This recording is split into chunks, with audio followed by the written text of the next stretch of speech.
Well, of course, the president making news this week with his executive action on the border, and joining me to talk a little bit more about what exactly it is we're talking about here, what it could mean for the immigration status of people trying to get into the country, and moving forward, the politics of the whole thing. David Bier, Director of Immigration Studies at the CATO Institute. David, thank you for joining me here on the DC Debrief. How are you? Good. Thanks for having me on. Thank you for coming on. And I guess this feels like a pretty big shift for President Biden. How big a shift is it?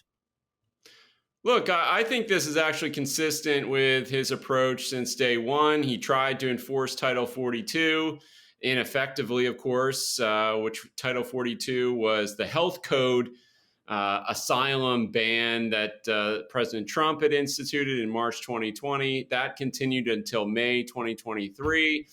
And then he tried to replace that with an asylum ban of a different nature that was more limited. It required asylum officers to personally interview everyone who crossed the border.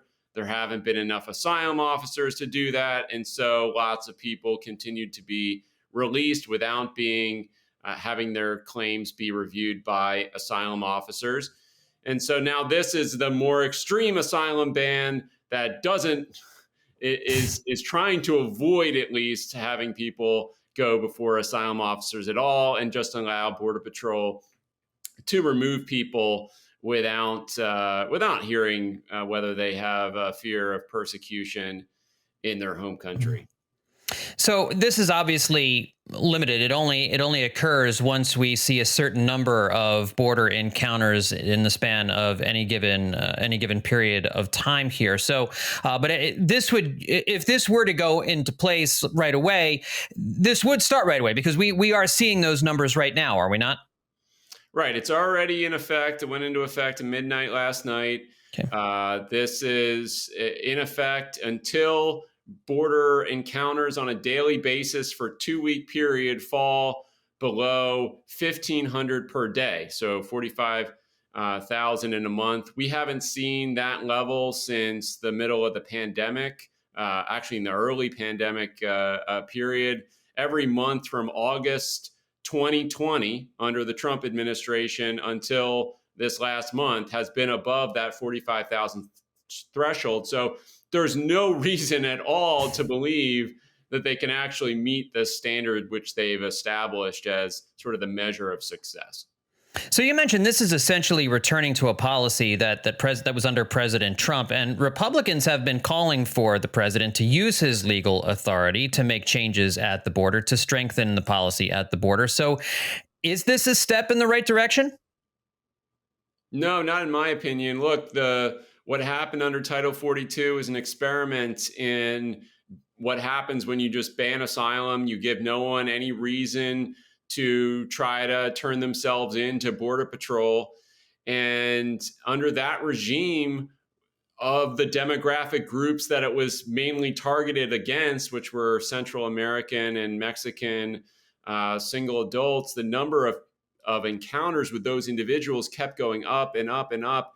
It was not a deterrent. Instead, we saw huge numbers of evasions of Border Patrol, which went up fourfold over what was happening previously.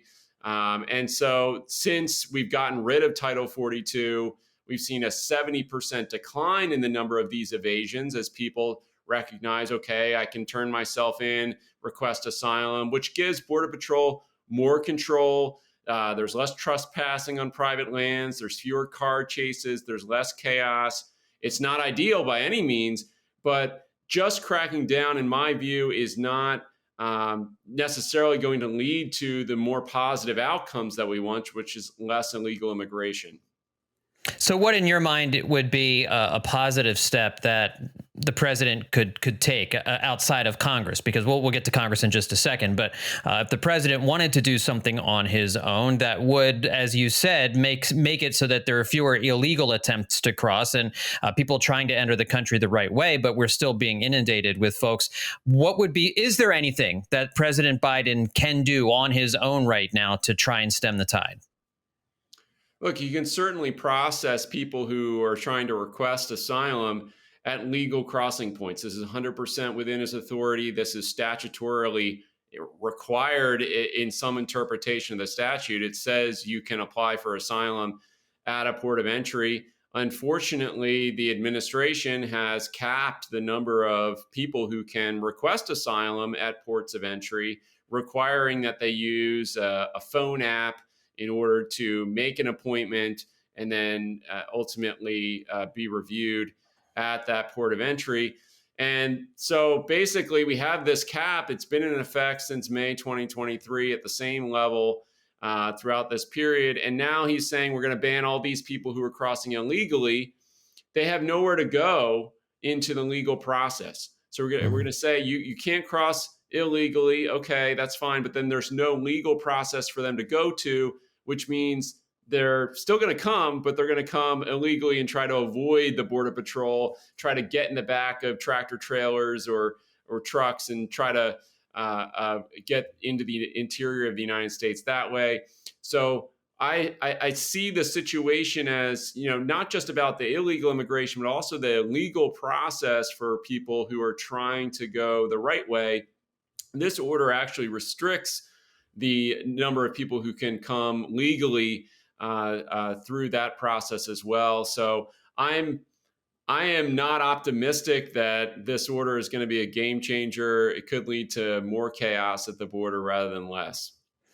Would the bipartisan deal that senators in Congress agreed to have done a better job of addressing the issues that you're talking about? I know Republicans say it really didn't address the issue. And of course, Donald Trump, it has been reported, were urging Republicans not to go through with the compromise and hand the president what could be perceived as a political victory. But as far as what the actual legislation was designed to do, would it have been beneficial? Would we be better off with that in place? Look, that piece of legislation had a lot of things in it. It was a mixed bag. There's some elements that you could say, okay, this is going to be helpful. There's some elements that, not so much. It's hard for me to say, overall that it's going to be a positive thing. Look, the main part of that legislation was an enormous increase in resources. I mean, doubling the Immigration and Customs Enforcement budget, spending a huge amount on Border Patrol. So, I mean, from the resources perspective, this bill would have done more than, a decade's worth of appropriations. Unfortunately, if you look at it from the standpoint of, okay, well, is this sustainable? Well, it really didn't create a sustainable structure for processing people at the border because it was a temporary appropriations, just 2 years. When it expires, okay, so you hired all these people and then they lose the funding, it goes away. I wasn't too optimistic that, even the resources would get deployed within the timeframes that it was set up in the bill. So look, I feel like I'm constantly poo-pooing everyone's ideas, and then people say, well, you just don't think there's any answer to this problem. And in reality, I don't think that there's likely to be some silver bullet that ends all of this. We live in a huge world. We had decades and decades of illegal immigration before the Great Recession that people have just kind of blanked out on and forgotten about. But we had millions of people crossing the border for decades and decades. And then we had this long period of very sluggish economic growth and low job openings under the Obama administration. Then the Trump administration came in, the economy started to take off, the numbers went up a lot in 2019. Then, of course, we had the pandemic year where there was no jobs, came back, roaring back. Now there's huge job opening numbers every year since then. And of course, then people are trying to take part in our economy and get here. So I don't think there's some easy answer to this. I think there's ways that we can make it less costly for border residents and for people in the interior of the United States as well, that the people who are coming are contributing to the country as opposed to being a drag and ending up in hotels and imposing these costs. And I think that's what people are concerned with. But unfortunately, too much of the debate, and including this order, is not focused on how do we make this system of immigration legal and orderly and not imposing these costs that we're concerned about. And that to me should be the main focus of our attention. Right. And it sounds like what you're saying runs counter to, and correct me if I'm wrong, but it runs counter to something I heard Republican Senator Lindsey Graham say at a news conference yesterday about this, when he was essentially saying we need to deport a lot of so many of the people that are here to make it a deterrent for people to want to come. Do you see, what do you make of those comments? Because I think they echo some of the thoughts and the feelings of a number of conservatives who want this, who want to see the flow of illegal immigrants and immigrants slowed down. Look, I agree with the basic, viewpoint that, look, if no one was able to get into the United States, then people wouldn't come. Like that's obvious. Everybody understands that. The reality is that there's a huge economic incentive for people to find a way in. Mm-hmm. And, you're talking about whatever we invest that makes it $1,000, $2,000, people pay $4,000 on average to get to the border. Even if we double that amount, triple that amount, you have to compare that to the hundreds of thousands of dollars they'll make in wages by working in the United States. So whatever we do that makes it incrementally more difficult, yes, that's going to reduce at the margin. Some people are not going to be able to afford it. They're not going to be able to pay the smuggler. They aren't going to be able to make it in. But compared to the massive economic gains that people can have, we shouldn't expect that this problem is just going to go away completely or even in large part for a long period of time. We've had dips, we've had ebbs, we've had flows. It's changed with the economy. But the big picture is the word's out now. The road is paved. We now have TikTok where you can get blow by blow instructions about how to get to the border, show up at the most crowded location at the most, the smallest border patrol facility where they have no room for anyone else, no free agents to detain you. And so they end up having to release you. So look, yes, there are things you can do. You can try to impose some more consequences, but if you just impose consequences with no corresponding incentives to do it the right way, to come legally, then it's not going to work. So I don't disagree with the framework of you got to have a disincentive and as well as an incentive.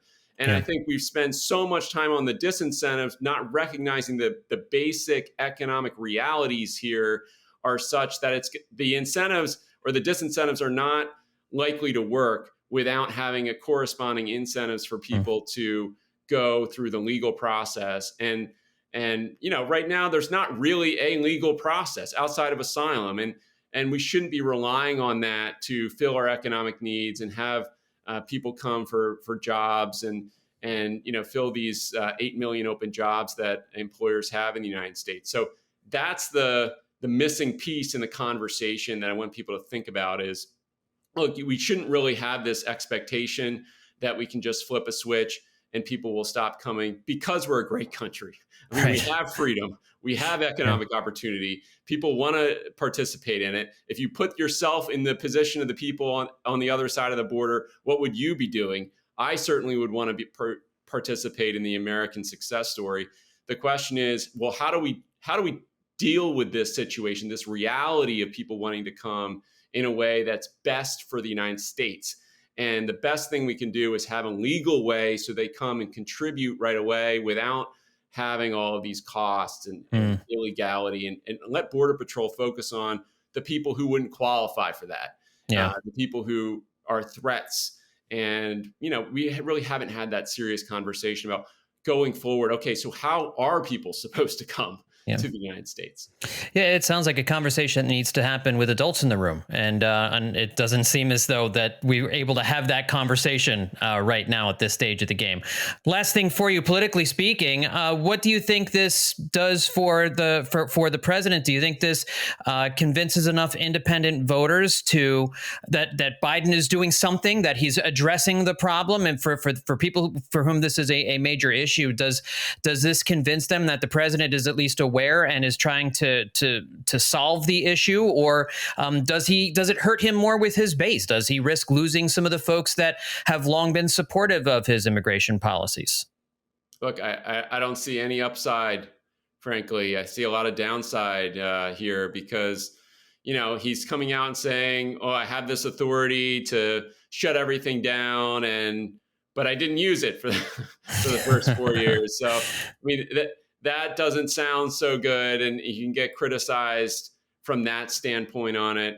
You can also say, well, if it works, if actually the results are such that the number of illegal immigration goes down, then yeah, then he can claim credit for that. But if it doesn't work, which I think is the more likely outcome, it looks like he didn't do this thing that he said is a good thing and he should have done it earlier, but also he did it and it didn't work, so he looks feckless and ineffective. Yeah. So I don't see a potential upside here. I think that the downside is that we're going to end up deporting some people who have humanitarian claims, who are going to put those stories out, and there are going to be a lot of people to his left flank who are going to say, forget about this guy. Like, what's the point of voting for him if he's going to be the same as Trump? So I don't see a political upside here. Of course, they don't pay me to be a politician's advisor on that. But I think the policy just tells you what the results will be. And in this case, the results are not going to be much different. And as long as that's the case, and it could be worse, right? Like, we could end up with a situation where a lot of people hang back right now. We just had a new policy come out. We'll hang back. We'll figure it out, which means that there's going to be this buildup of people waiting and, sussing it out. And then all of a sudden at the end of the summer, right before the election, all those people say, well, we better get in before Biden's out of office. And so I think that's a likely outcome here as well. So I don't get it. It doesn't make sense to me. But it is what it is, and we'll see how it plays out. It's a difficult issue, but I really appreciate having a thoughtful conversation about this, because the politics gets intertwined with the lives of people. So I do appreciate the thoughtful work that you guys are doing over there at the CATO Institute. David Bier, Director of Immigration Studies over at CATO, thank you so much for joining me here on the DC Debrief. I really appreciate it. Of course. Thank you.